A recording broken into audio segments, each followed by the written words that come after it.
Welcome to another inspiring episode of Nancy Be Inspired Show, where we explore ways to live our best lives one step at a time.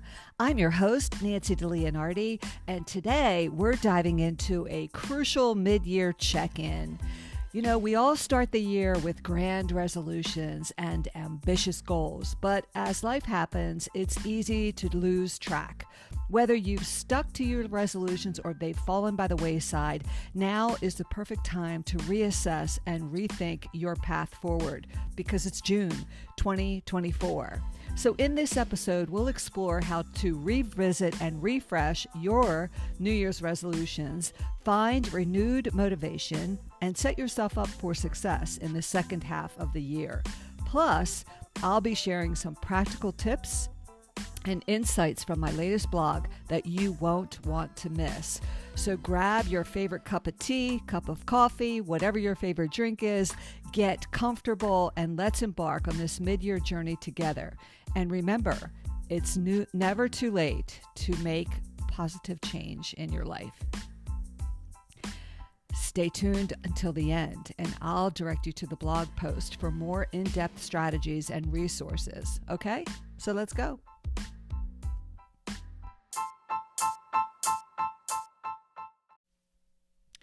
Welcome to this episode of Mid-Year Check-In, Rethinking New Year's Resolutions.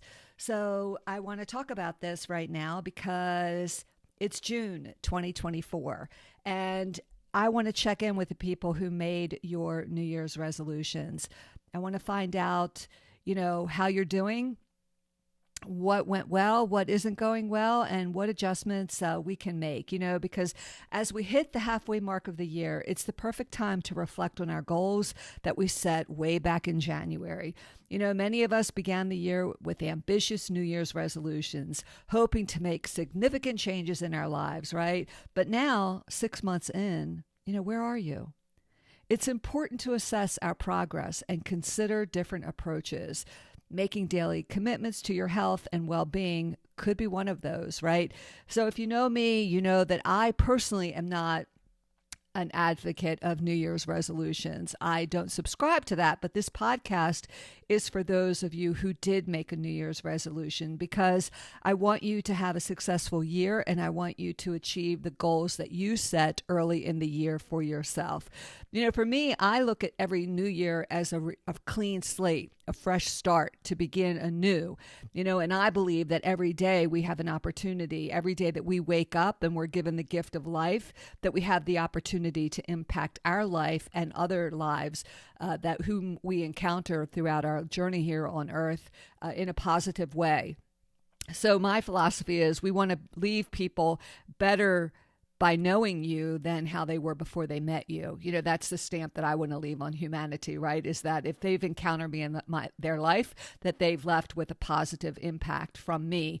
And it could be ever so slightly, right? I could have just held the door open for them, for a stranger. So anyway, those are things that you can do. But, as this topic today, I just want to talk about the reality of New Year's resolutions. New Year's resolutions are well-known tradition, but often they set us up for failure. Studies show that most resolutions are abandoned by February, and the reasons are varied, but typically they include setting unrealistic goals, lack of having a clear plan, and the inevitable challenges that life throws our way. The concept of starting fresh once a year can create pressure and unrealistic expectations. So, being a gym member my entire adult life, I've seen this cyclical, happen in the gym year after year after year. I have another podcast that I talk about that. I talk about, your New Year's resolutions and committing to your gym strategies. Because I've seen it. In January, the gym fills up. People are super excited to join and start a new process in their life. They want to get healthy. And then come February, and in January, you can't get a gym piece of equipment. There are lines to wait for equipment. There are classes, the group X classes are packed, and it fades away. It subsides by February. I could bet money on it if I was a betting person. It happens every single year. And this has been decades of me in the gym and seeing this cycle. And, February comes, there's Valentine's Days, where people have made maybe a health commitment.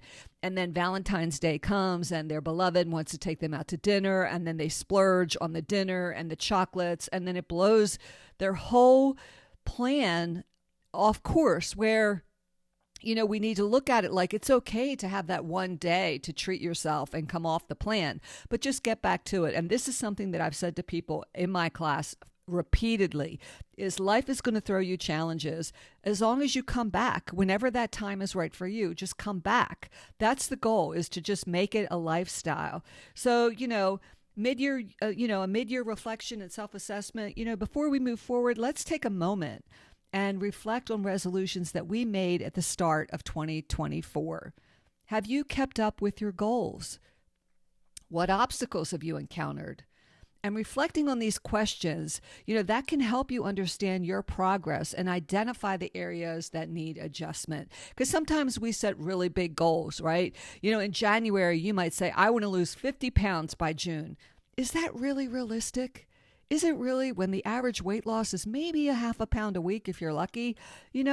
So sometimes we set ourselves up for unrealistic goals. Then we don't achieve the goal. Here it's June, you didn't lose 50 pounds, but maybe you lost 15. Maybe you lost 15 and you're better off than you were in January. That's progress, and that is the reason to keep going forward. What happens is people set these unrealistic goals.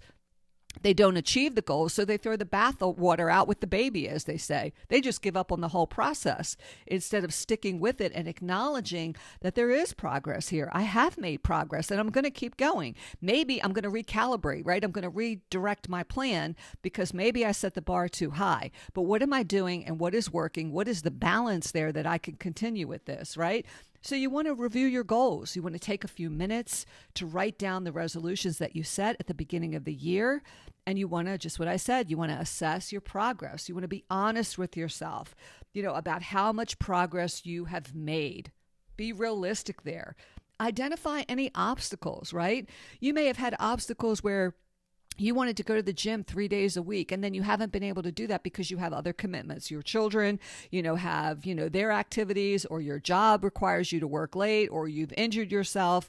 List the challenges that have hindered your progress and identify those. Are they life challenges? Are they temporary? It doesn't mean that it's going to hold you back, because if your intention was to go 3 days a week, but you've only been able to manage 2 days a week, and before your New Year's resolution, you didn't go at all, that's progress. That's progress. Okay.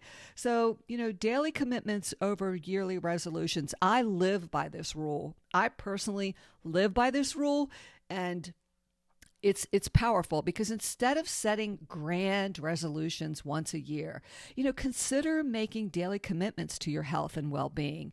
Daily commitments are more manageable. They're realistic, and they could lead to lasting habits and significant changes over time. They really can. It's the baby steps in life that get you where you want to be. It's the tortoise and the hare kind of race. The slow and steady wins the race. It always will. The fast track is not sustainable. It's short-lived and it wanes. So what are some actionable items that you can do to have daily commitments? Well, number one, you could start small. Achievable goals, small achievable goals. Break down your larger goal into smaller goals with actionable steps. For example, if you want to get fit, right, you want to commit to a 10-minute workout. A 10-minute workout. That's all you have to commit to. I don't work out at all. My plan in January was to get fit and go to the gym, but thus far, I probably only went a week or two. Is this you? If that's you, just break it down again, reevaluate it, and say, okay, let me try a 10-minute workout. I have a YouTube channel where I have quick everything, quick bursts of cardio, quick, mobility, quick stretching, quick knee-friendly exercises. Those are little quick tips that you can do. Get on the elliptical for 10 minutes. Go take a 10-minute walk. Stretch for 10 minutes. Those are all out there to help you find a way to live your best life. That's what this is all about, right? And you want to create a routine. This is number two. You really want to create a routine that works for you and your life. Now, this can be flexible, but you want to incorporate these small actions into your daily schedule to build consistency. So you want to build a new habit, and what is attainable for you? What is achievable for you? What is realistic for you? Can you incorporate a 10-minute workout into your daily life? Do you have 10 minutes to do this? And if you say, no, I know myself, I can't commit to 10 minutes every day. Well, what about every other day? What about every even day? What about every odd day? What about 3 times a week? Set something for yourself that's achievable, that's doable. And then number 3, you want to track your progress. So use a journal or an app to record your daily commitments and celebrate your progress. I have a podcast. I talked about this.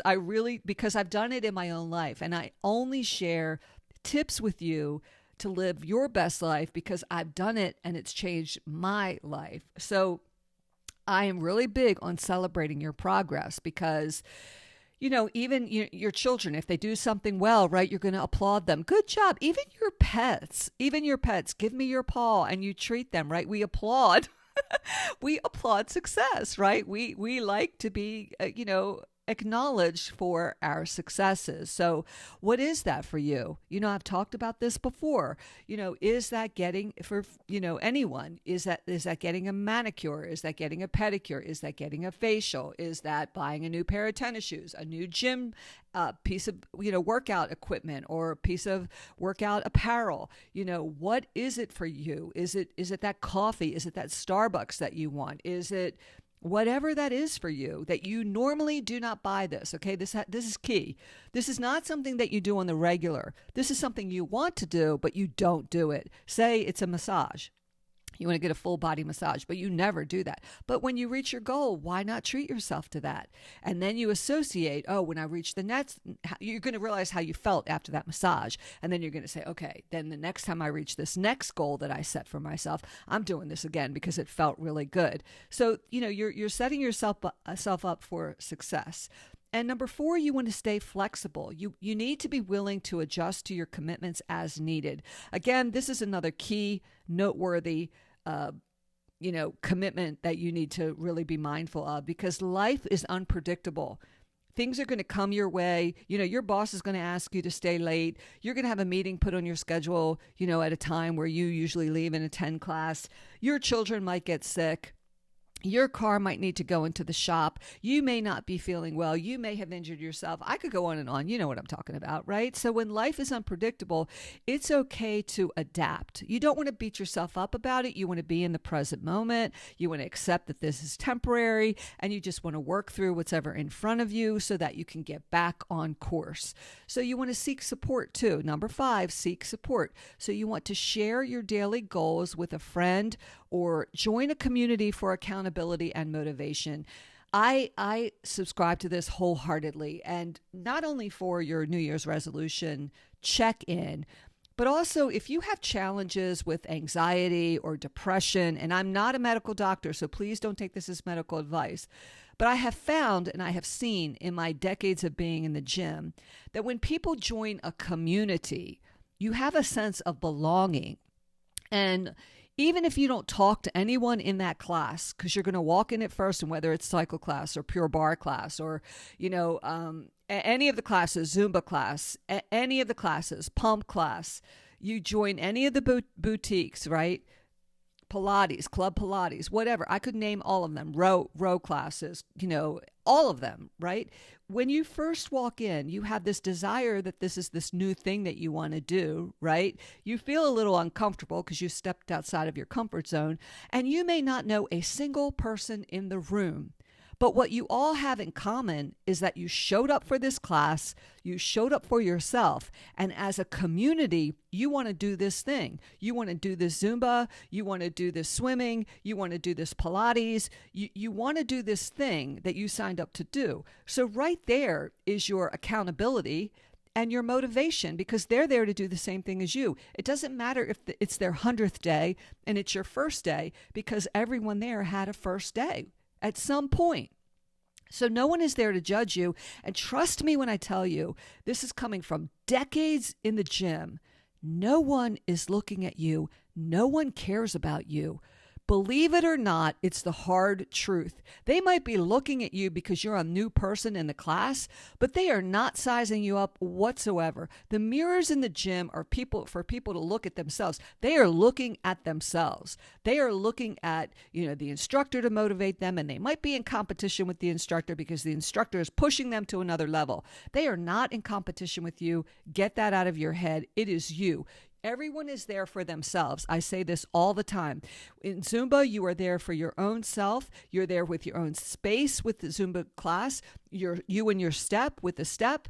You and your mat in yoga. You and your bike with cycle bar. You and your Pilates machine. It's always just you and the thing. It's not you and everybody else. Everybody else is a support system. They're the silent cheerleaders. They're the silent accountability partner until you befriend them. Okay. And that's what happens next. And that is the beauty of joining a community and becoming friends with people, because you will consistently show up at a class on a certain day at a certain time with a certain group of people that time slot works for them too. And you're going to first start out sitting next to them on the bike. You're going to say hello to them. Maybe you're going to walk in with them. Maybe you're going to change your shoes with them, but you're going to say hello. You're going to say hello. You're going to recognize each other. And then you're going to start commenting about oh man, that was a great class. Oh, that was a good workout. Didn't you like that playlist? Whatever. It's going to evolve organically. And I have seen, trust me when I tell you, I have seen so many friendships blossom because of community. And then community helps you with stress, anxiety, because now you're releasing that and diverting that attention onto yourself and this place of community. That's why I say to you, it is not a judge, it's judge-free zone. It's not, no one's there to judge each other. Everyone is there for their own health and their own well-being. And I'll tell you this, I belong to Gold's Gym. I have belonged to Gold's Gym for a very long time. And if you know anything about the Gold's Gyms, they're a bodybuilder's gym.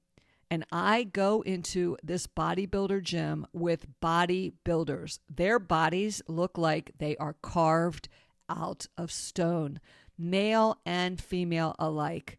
These people are ripped, they are dedicated, and I look nothing like them. I look nothing like them, and I am not intimidated by them, and they have never made me feel less than, because what they know is that I'm working on myself. And that's what they appreciate, is that you're working on yourself. You're coming in here and you're doing the best you can, and we're not judging you. And that's what I'm trying to say. That is probably the most intimidating gym on the planet. I am not kidding you, because you have intensely,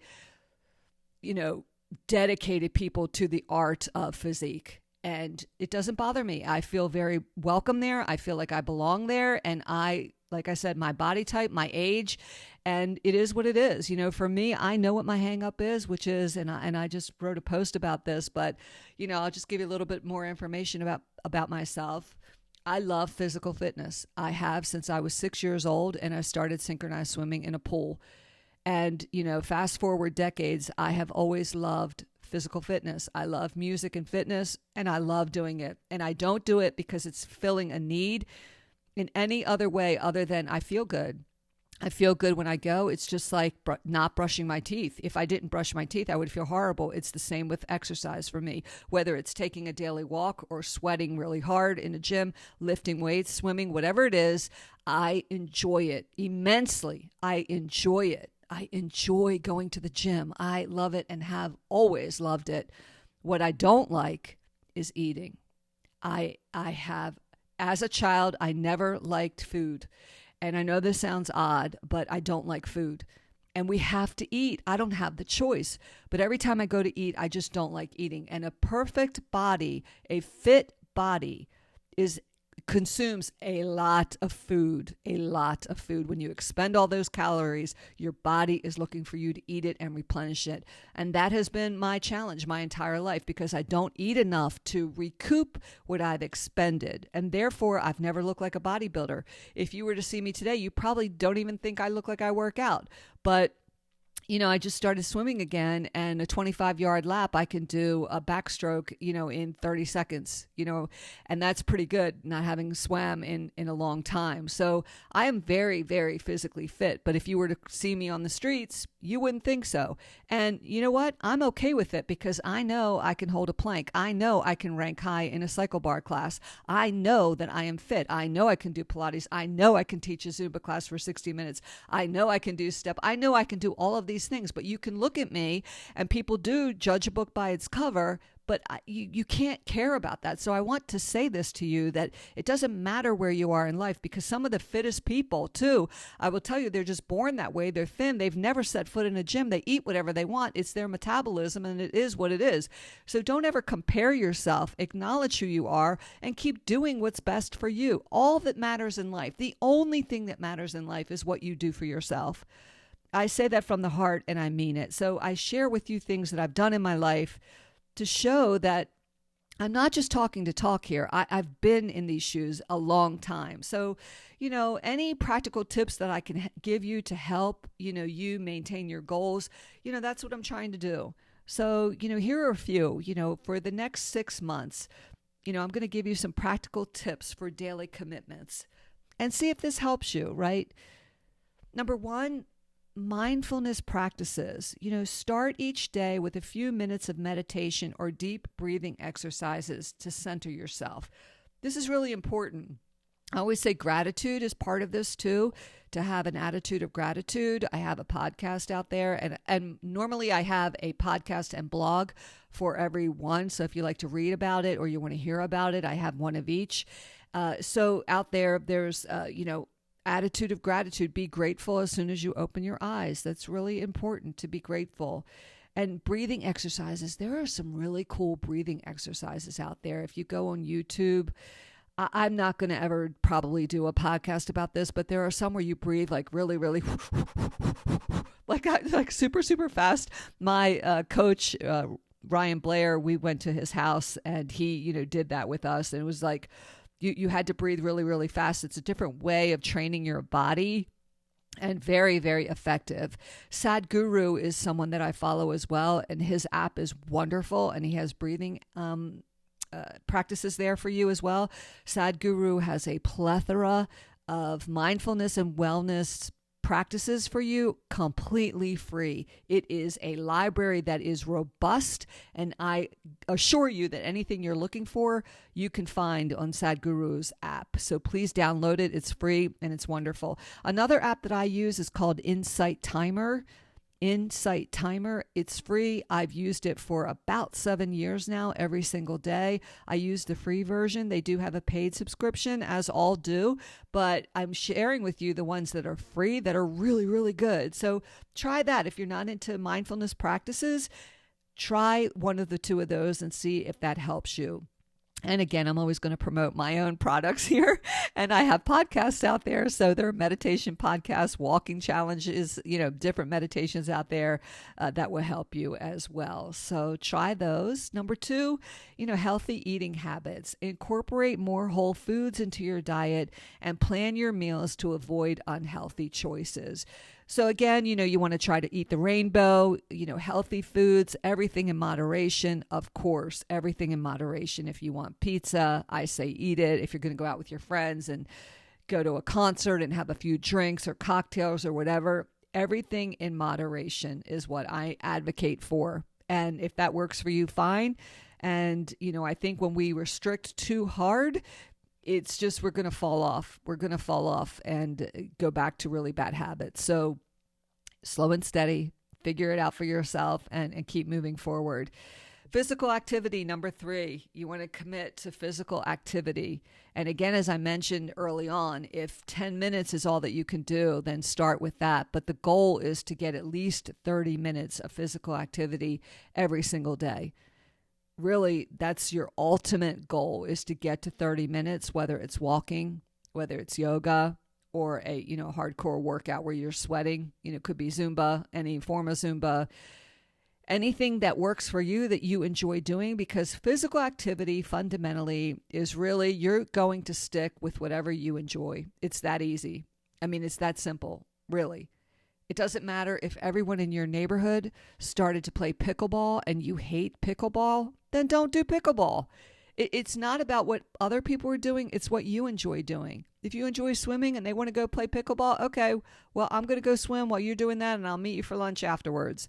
Hold true to what's working for you. Do not give up your personal goals for other people. Your goals are a priority for you, and it takes a really strong person to hold true to themselves and not give in to the pressure of everyone else. Number 4 is sleep hygiene. You want to establish a really good bedtime routine to improve your sleep quality. This is really important. You want to limit screen time before you go to bed, and you want to create a soothing and relaxing environment. I have a bedtime series out there of magical stories that help you, but I really am an advocate for, getting your bed just right, getting the room right, getting the temperature right, getting your sheets right, what you're going to sleep in or not sleep in right, your pillows, all of that, the scent in the room. There's a product, it's called Pura, Pura, and it is a scented, if you will, a scented electronic device that you plug into the wall, but you can control it with an app, which is really cool. So you could get, let's say, lavender, and you could set the timer for the lavender scent to, release in your bedroom maybe 15 minutes before you go into bed. So then you go take your shower and it comes on. And then when you get out of your shower and you walk into your bedroom, then the aroma that you smell is conducive to rest and sleeping. So I highly recommend that. I will put that on my blog at some point. But again, if you go to Pura, you should be able to find it. I highly recommend that product. And self-care routine, number 5, the last one, number 5. You want to dedicate, time every day for activities that nurture your mind, body, and soul. And this could be reading, listening to audiobooks that are wonderful for you, that really encourage you and are positive, taking a bath, a warm bath, soaking in a tub with maybe some Epsom salt, and again, fragrances that are soothing and relaxing. Definitely spending time in nature. Nature is really the haven of support from Mother Earth and calmness. I recommend taking off your shoes and walking in grass. The cool temperature of the grass. I got some landscaping done, and I've had to water the newly planted landscaping, trees and bushes and things that I had put in the yard. And, I'm doing it with a sprinkler, right?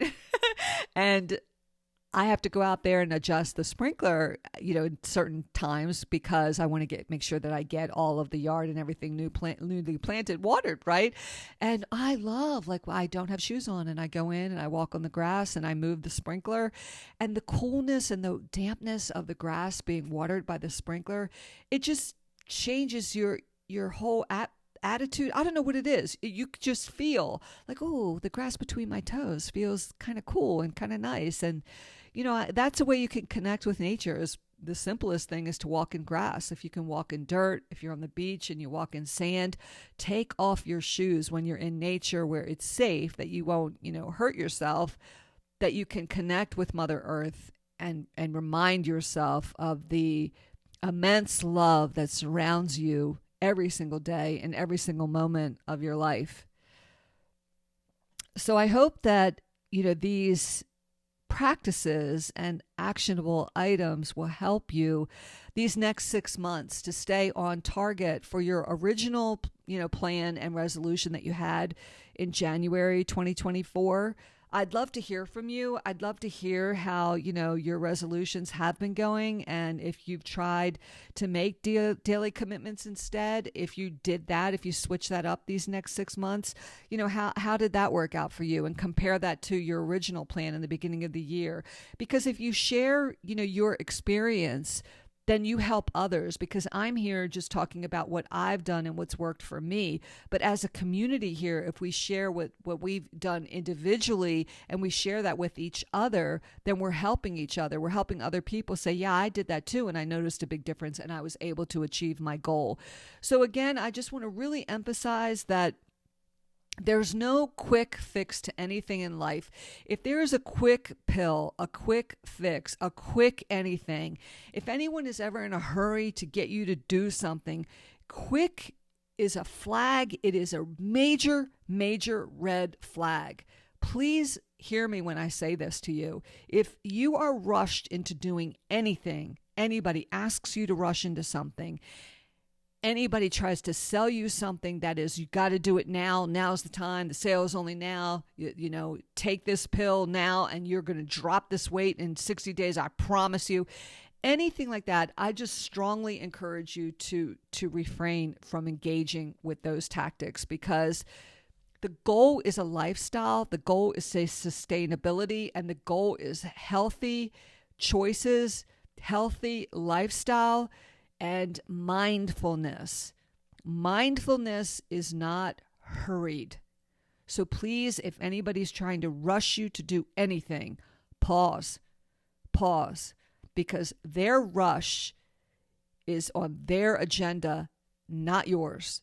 They're not concerned about what you need. They're concerned about getting, for example, no disrespect to salespeople, but a salesperson who has the month end and they've got to sell X amount of dollars, they need you to buy today. And they are going to make every scenario come, they're going to share every scenario with you why you need to buy this today, because they need to meet a goal. They need to meet a goal. If you're not ready to do it, then you're not ready to do it. And don't do it just because they're trying to reach their month end goal. So be mindful of that. Please be mindful of that. So as we move into the second half of the year, remember that true change doesn't come from a once-a-year resolution. It comes from the small, consistent actions that we take every single day. So make a commitment today to prioritize your health and well-being one step at a time, because together we can create lasting habits that lead to a healthier, happier life.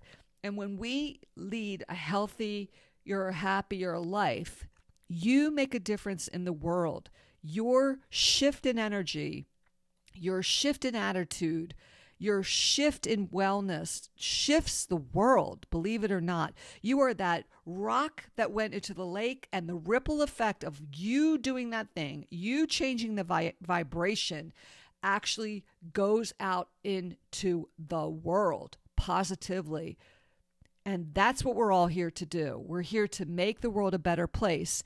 And the way that we start is we start with ourselves, right? Gandhi said, be the change you want to see in the world. It's that simple. It starts with you. And then, it just goes on from there. So thank you for joining me today on this journey. I hope you enjoyed this podcast. Stay tuned for more tips and insights on living your best life with Nancybinspired. Check out my blog here. I wrote a blog about this as well, and I have more tips on www.nancybinspired.com. Please feel free to visit that blog post and my website. I have wonderful affiliates out there, all products that I've used myself that I put out there for you to explore should you be in the market for any one of those things. I have a beautiful Amazon storefront with many, many pages that coordinate with my blog posts, believe it or not. So I put everything out there, and I need to add Pura to it. Okay, so check out Pura. It's a wonderful, wonderful company and a really great idea, and their products are magnificent. So again, Capri Candle, you'll see that on my site. I love Capri Candle, and Capri actually makes a scent that goes into the Pura diffusers. So again, total advocate of those products simultaneously. So anyway, I thank you for listening to this podcast. And if it helped you, please share it with anyone that you love in your life that could benefit from the information as well. And I look forward to the next podcast and seeing you there. Let this inspire you today.